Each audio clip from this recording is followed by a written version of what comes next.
আসসালামু আলাইকুম। আমন্ত্রণ জানাচ্ছি আজকের পত্রিকার গুরুত্বপূর্ণ সংবাদ শিরোনামে। শুরুতে জানিয়ে রাখি, দেশের সকল পত্রিকা বন্ধ থাকায় আজকের প্রতিদিনের নয় পত্রিকার কাগজ প্রকাশ করা সম্ভব হচ্ছে না। শুরু করছি প্রথম আলো। জরুরিভাবে $300 কোটি ঋণ চায় সরকার। বিশ্ববাজারে জ্বালানি তেল, গ্যাস ও সারের দাম বেড়ে গেছে। ঋণের খোঁজ করতে ইআরডিকে চিঠি অর্থ মন্ত্রণালয়ের। টাঙ্গাইলে প্রধানমন্ত্রী কৃষকদের আত্মনির্ভরশীল সচ্ছল করতেই কৃষক কার্ড। প্রথম আলোর ফেসবুক পোস্ট, 5 বছর পথে থাকার পর শিশুটি খুঁজে পেল মাকে। মধ্যপ্রাচ্য পরিস্থিতি, চলতি সপ্তাহে আবার আলোচনায় বসতে পারে যুক্তরাষ্ট্র ইরান। বর্ষবরণ 1433, বৈশাখী উৎসবে মুখর জনজীবন। ছায়ানটের বর্ষবরণে শঙ্কামুক্ত জীবনের প্রত্যাশা। চারুকলার আয়োজন, গণতন্ত্র পুনরুত্থানের বার্তা বৈশাখী শোভাযাত্রায়।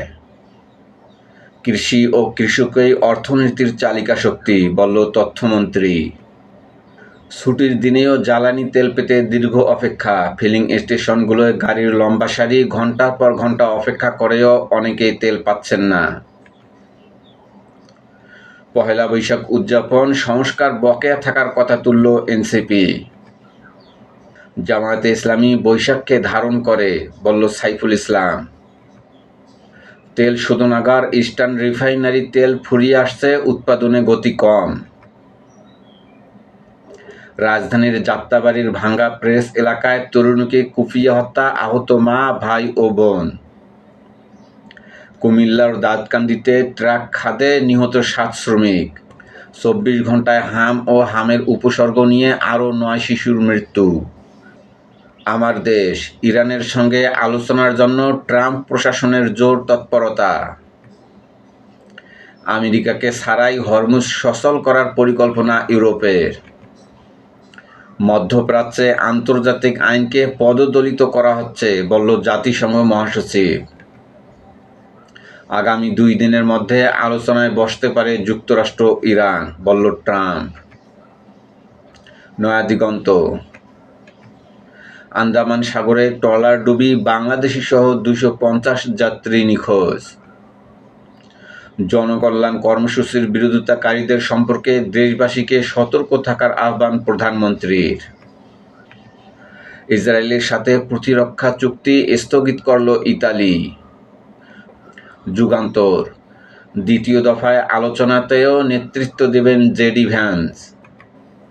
যুক্তরাষ্ট্রকে ছাড়াই হরমুজ সচল করার পরিকল্পনা ইউরোপের। চট্টগ্রামে সাবেক মেয়রের বাসায় গিয়ে প্রশ্নের মুখে হাসনাত। আন্দামান সাগরে নৌকাডুবিতে রোহিঙ্গা বাংলাদেশি সহ নিখোঁজ 250, বলছে জাতিসংঘ। স্বৈরাচার পালালেও স্বৈরাচারের ভূত রয়ে গেছে, বললেন প্রধানমন্ত্রী। ইত্তেফাক। হরমুজ প্রণালীতে মার্কিন অবরোধ প্রত্যাখ্যান চীনের, প্রতিরক্ষা মন্ত্রীর কড়া হুঁশিয়ারি। ইরানের বন্দর নিয়ে যুক্তরাষ্ট্রকে রাশিয়ার সতর্কবার্তা। মার্কিন অবরোধ উপেক্ষা করে হরমুজ প্রণালী পার হল চীনের জাহাজ। সমকাল। ভয়াবহ মন্দার ঝুঁকিতে বিশ্ব অর্থনীতি, বলছে আইএমএফ। যুক্তরাষ্ট্রের অবরোধের মধ্যেই হরমুজ পার হয়েছে 5 দেশের জাহাজ। কালের কণ্ঠ। সেনবাগে ব্যবসায়ীর বাড়ি থেকে 5,500 লিটার জ্বালানি তেল জব্দ। সৌদি ফেরত সাবেক ছাত্রলীগ নেতা বিমানবন্দরে আটক। ইত্তেফাক। ব্রাহ্মণবাড়িয়ায় প্রকৌশলীকে বাস নিয়ে তারা, সেই ঠিকাদারের ম্যানেজার গ্রেপ্তার। করলা চুরির অভিযোগে স্ত্রীকে গাছে বেঁধে পেটালেন স্বামী। 5 দেশের কাছে ক্ষতিপূরণ চেয়ে জাতিসংঘের চিঠি ইরানের। বার কাউন্সিল নির্বাচনে অংশ নেবেন শিশির মনির। সময়ের আলো। যুক্তরাষ্ট্রকে বাদ দিয়ে হরমুজ সচলের পরিকল্পনা ইউরোপের। জুলাই সনদের প্রত্যেকটি শব্দ আমরা বাস্তবায়ন করব, বললেন প্রধানমন্ত্রী।